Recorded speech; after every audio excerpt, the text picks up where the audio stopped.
चारू की सच्चाई पता चलते ही क्रिस, संजय और काजल तीनों गुस्से में गोइंका हाउस पहुंचते हैं और अभीर से बोलते हैं, मेरी बेटी कहाँ है, अब तुम्हें बताना ही होगा और तुमको चारू से मिलवाना ही होगा। तभी अभीर काजल से माफी मांगने लगता है और पीछे से कियारा चारू का फोटो लेके आ रही थी। देख के सब लोग के पैरों तले जमीन खसक जाती है और जोर जोर से सब के सब रोने लगते हैं। तो हम आपको बता दें, पोद्दार हाउस और गोइंका हाउस और बंसल निवास तीनों फैमिली में इस टाइम मातम छाया हुआ है चारू की मौत को लेकर। चारू की मौत की वजह से काजल डिप्रेशन में चली जाती है। उसका मन हल्का करने के लिए सब लोग उसको मंदिर ले जाते हैं, साथ ही साथ अवीरा भी जाती है। गोइंका निवास में छोटी माहिरा अकेले पूकी के लिए लेटर लिख रही थी, तभी वहाँ पे अंशुमन आ जाता है और अंशुमन बोलता है, ब्रेव गर्ल, आपके लिए मैंने चॉकलेट लाया है। तब माहिरा बोलती है, अंकल मैंने तो ऐसा कोई काम नहीं किया जिसके लिए आपको मुझे चॉकलेट देना पड़े। तब अंशुमन बोलता है, आपने तो बहुत अच्छा काम और बहुत बड़ा काम किया है, इसलिए आप ब्रेव गर्ल हो। आपने झूठी पूकी का सच्चाई सबके सामने लाई न, इसलिए। फिर माहिरा खुश हो जाती है।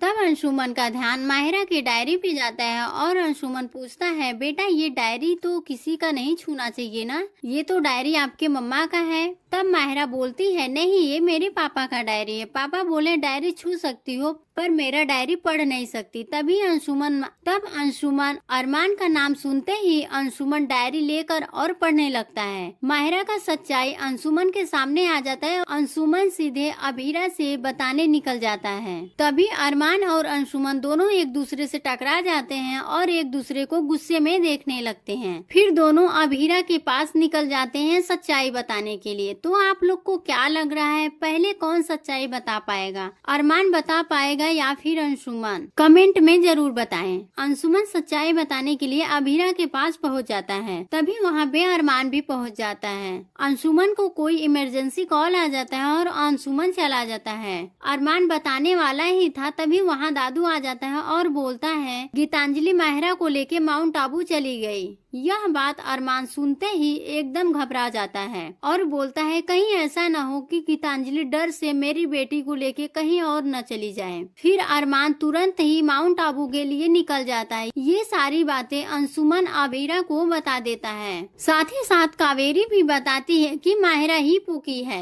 तब विद्या गुस्सा होती है और बोलती है, मासा ये बात आपको पता था तो फिर इतने दिन तक क्यों छुपाई? कावेरी बोलती है, अरमान अभीरा को सच बताना चाह रहा था, लेकिन बदकिस्मती से अंशुमन को सच्चाई पहले ही पता चल गया। अभीरा गुस्से से बोलती है, बताना चाह रहा था पर बताया तो नहीं ना। अभीरा भी तुरंत माउंट आबू के लिए निकल जाती है। अरमान वहां पहुंचता है, गीतांजलि से माहिरा के बारे में पूछता है कि मेरी बेटी कहाँ है। तो गीतांजलि बोलती है, माहिरा पड़ोस वाली के घर गई है और जोर जोर से रोने लगती है। बोलती है, मुझे माहिरा से दूर मत करिए। फिर अरमान बोलता है, नहीं मुझे अभीरा के पास ले जाना ही होगा। जैसे ही अरमान गेट खोलता है माहिरा को लेने के लिए और उदयपुर ले जाने के लिए, तभी वहाँ पे देखता है कि अभीरा भी खड़ी है। अभीरा तो इतने गुस्से में खड़ी है मानो कि जैसे अरमान का मर्डर ही कर डालेगी। आप लोग को क्या लग रहा है, अरमान और अभीरा माहिरा तीनों साथ रहेंगे या फिर हो जाएंगे एक दूसरे से अलग? अभीरा को माहिरा तो मिल जाती है पर माहिरा अभीरा को अपनी माँ नहीं मानती,